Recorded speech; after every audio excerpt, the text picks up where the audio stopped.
Hey everybody, welcome to Inventory and Order Management in OpenBOM. I'm Steve Hess, and in this video we're going to take a quick look at the way that OpenBOM manages quantity on hand, vendors, order planning, and purchase orders, and the way that that entire process feeds back into our catalog item definition, and you manage the fluctuations of quantity on hand as you go through order and releasing to production. So let's go ahead and get started. I'm going to use the wireless router sample data. You have this in your account. I'm going to dive a little more deeply into the catalog for our purchased items. So in my example here, I'm going to take a look at this. I'm going to order some screws and some compliance labels. I see that I'm running a bit low here in my quantity on hand. Before I do that, I think that I get a better price for the screw with one of my other vendors. So before creating that order, I'm going to jump over here and just take a little deeper dive into. I see I've got a few vendors available. I'm going to take a deeper dive into the details, and I see yes, I get this at a little better price from my other vendors. So I'm going to choose that as my preferred vendor. And we'll see that back in our catalog now, that has become our preferred vendor. So terrific. I like to keep a couple hundred of those on hand. So I'm going to place a new order here.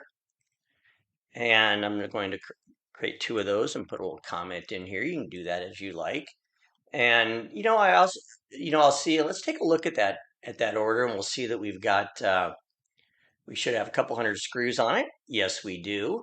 And this is a great time for me to maybe add some other things. I would see I'm low on this compliance label. I'm going to go ahead and add 50 of those to this order as well. And so you could imagine how you might go through your entire catalog, kind of pick and choose things that you might want to order. So let's take a look at what this order looks like now. And we'll see, okay, we've got a couple of things on here, some screws and some compliance labels. Terrific. After generating purchase orders for each of those, I'll see that I have a PO for each one of those items because they were different suppliers. And let's take a look. Let's just take a little deeper dive into this one here for the screws. Again, got quantity ordered of 200.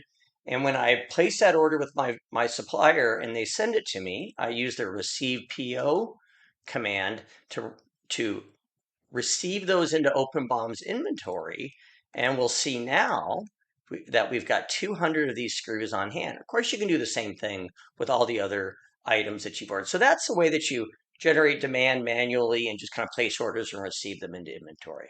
So that's nice. Let's take a look at maybe something a little more complicated. Let's look at the bill of material for the entire router. So I'm going to go ahead and open up the BOM for our router product here.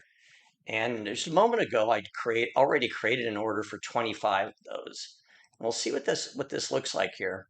An order for a bill of material is a little bit different in that OpenBOM dives down through your entire structure and generates demand for each item that's in there. So this is the quantity gap column here is the demand to build 25 of these items in total. So I follow the same process. I generate purchase orders and I receive them in. And then finally, once I received all those items, I release this BOM for this WR1000 to production.